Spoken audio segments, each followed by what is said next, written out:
Hey guys, I have some homework hints for Monday's homework, I want to make sure that you don't get confused.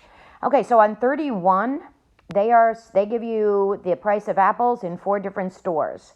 Okay, so if you get 5 pounds in Jerry's, you're gonna get it's gonna cost you $10.25. At Parsons, Carroll's, Ed's, so forth and so on. So you're gonna get different prices at every store. They want to figure out, they want you to figure out, if I buy 7 pounds, if you buy 7 pounds, where will it cost $13.23? Okay, so $13.23. There are several ways you can do this, but I think the most straightforward way is to find the unit rate. So if I find the unit rate, I can figure out what 1 pound is. So 1 pound is $2.05. Okay, so that gives me what 1 pound is. And if I do that with all of them, I will know how much 1 pound is in Parsons and Carroll's and Ed's.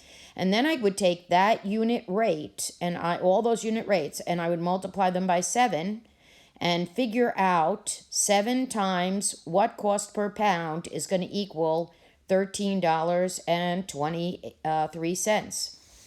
And so that would be a good way to do that one. In number 32, they are asking about trail mix. So they're saying that there are 2/3 of a cup of almonds in 4 cups of trail mix. So what I need to find out is they want to find out, well, how many almonds would there be in 9 cups? So I'm going to put 9 cups over here. So I don't know what happened there.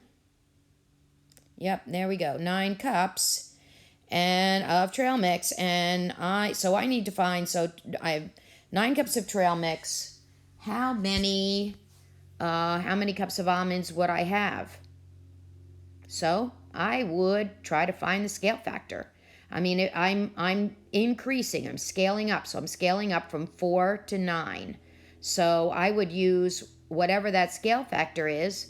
I would scale up to 2/3 of a cup because I'm scaling up both the same because I want to make sure I'm keeping that proportional. And so I would take that scale factor, multiply it by 2/3. You can cross multiply and divide if you'd like to, if you're more comfortable once you set up the proportion.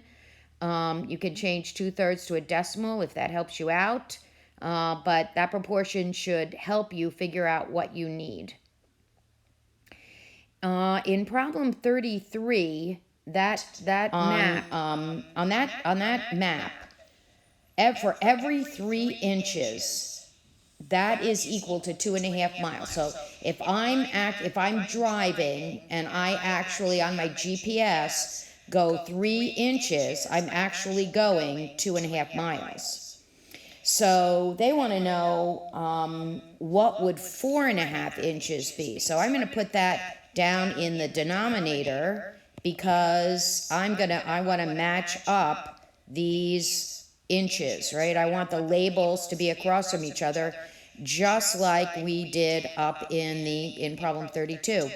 So again, I'm going to find what that scale factor is, and I would multiply that times 2.5 to get this answer, this amount of miles. So I'm doing 2.5 times whatever that scale factor is, and I'm going to get the miles I need that are represented by that on this map. If you have any questions, please feel free to contact me. I am like on Hangouts 24/7, pretty much. And so, if you have any questions, you need to get a hold of me. I am all about helping you out. Okay, you have a good day. Bye-bye. Drawing. So they're saying that